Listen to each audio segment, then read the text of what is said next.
નમસ્કાર મિત્રો સ્વાગત છે તમારું અમારી યુટ્યુબ ચેનલમાં।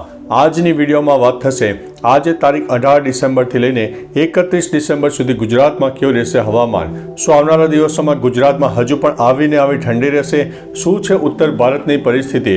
ત્યારે દક્ષિણ ભારતમાં શું રહેશે વાતાવરણ અને કઈ જગ્યાએ વરસાદની શક્યતા રહેલી છે? શું અરબી સમુદ્ર અને બંગાળની ખાડી આવનારા દિવસોમાં સક્રિય થશે? તમામ પ્રકારની માહિતી એક વિડીયોમાં તમને આપી દઈશું। પ્રથમ વાત કરીએ તો ગુજરાતમાં ઠંડીની આગાહી। અત્યારે ગુજરાતના અનેક વિસ્તારમાં વહેલી સવારે અને મોડી રાત્રે ન્યૂનતમ તાપમાન 13 ડિગ્રી કરતાં નીચે નોંધાયું છે, ત્યારે કોઈ વિસ્તારમાં તો 8 ડિગ્રી કરતાં પણ નીચે નોંધાઈ ગયું છે। એટલે કે મિત્રો અત્યારે ઉત્તર ભારતના ઉત્તરી પટ્ટામાં back to back western disturbance સક્રિય થવાને કારણે ઉત્તર ભારત તો ઠંડોગાર બન્યો છે, ઉપરાંત રાજસ્થાન અને ગુજરાત સુધી બર્ફીલા પવનો ઉપરાંત શીતલહેર આવી રહી છે।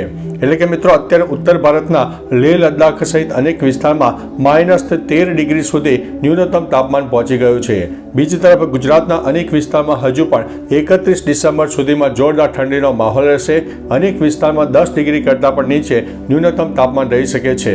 સાથે સાથે પવનને કારણે ઠંડીનું પ્રમાણ વધારે રાખશે। વહેલી સવારે ધુમ્મસની શક્યતા પણ વધુ છે, ઝીરો વિઝિબિલિટી થાય, એક્સિડન્ટ થવાના ચાન્સીસ રહેશે, એટલે થોડા સાવચેત રહેજો, એલર્ટ રહેજો। હવે જ્યારે મિત્રો ઠંડીનો માહોલ ભરપૂર જામ્યો છે, ત્યારે પશુપાલકો હોય તેમને અમારા ચેનલ વતી વિનંતી છે કે તમારા ઢોર ઢાખર હોય, પશુ હોય, તેની આજુબાજુનો એરિયા કવર રાખજો, કારણ કે અવિરતપણે 31 ડિસેમ્બર સુધી તો જોરદાર ઠંડી રહેવાની છે અને વધુ પડતું ઠંડીના કારણે પશુઓ મૃત્યુ પણ પામી શકે છે, એટલે થોડા સાવચેત રહેજો, એલર્ટ રહેજો। ત્યારે મિત્રો હવે વરસાદની આગાહીની વાત કરીએ તો તારીખ 26 અથવા તો 27 ડિસેમ્બરથી લઈને 31 ડિસેમ્બર સુધીમાં બંગાળની ખાડી અને અરબી સમુદ્ર બંને એક્ટિવ થાય, જેના ભાગરૂપે થઈને દક્ષિણ ભારત સહિત પૂર્વ ભારતના અનેક વિસ્તારમાં વરસાદની શક્યતા રહેલી છે। ઉપરાંત ઉત્તર ભારતના દિલ્હી એનસીઆર સહિત ઉત્તર પૂર્વનો જે વિસ્તાર છે તેમાં 17થી લઈને 22 ડિસેમ્બર સુધીમાં કોઈ વિસ્તારમાં છૂટાછવાયા વરસાદ પણ થઈ શકે છે। એટલે કે મિત્રો ટૂંકોને ટચ જણાવીએ તો એક તરફ ઠંડીનો માહોલ છે, જેમાં પશ્ચિમ ભારતમાં ઠંડીનો માહોલ જોવા મળશે, જ્યારે દક્ષિણ ભારત અને પૂર્વ ભારતના અનેક વિસ્તારમાં આવનારા દિવસોમાં વરસાદની શક્યતા રહેલી છે। કોઈ વિસ્તારમાં તો 2 ઇંચ કરતાં પણ વધારે વરસાદ થાય તેવી સંભાવના હાલ દેખાઈ રહી છે।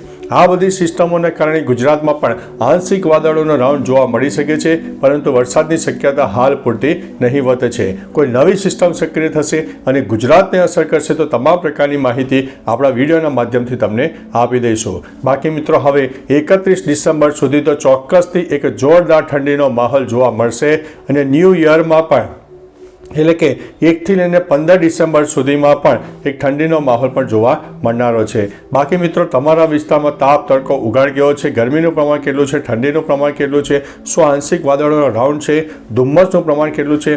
તમામ પ્રકારની માહિતી વિસ્તારો સાથે નીચે કમેન્ટમાં આપજો, જેથી અન્ય મિત્રો પણ જાણી શકે। તો ચાલો મિત્રો ફરીથી હવામાનની લેટેસ્ટ માહિતી લઈને મળતા રહીશું, ત્યાં સુધી અમને રજા આપશો। નમસ્તે।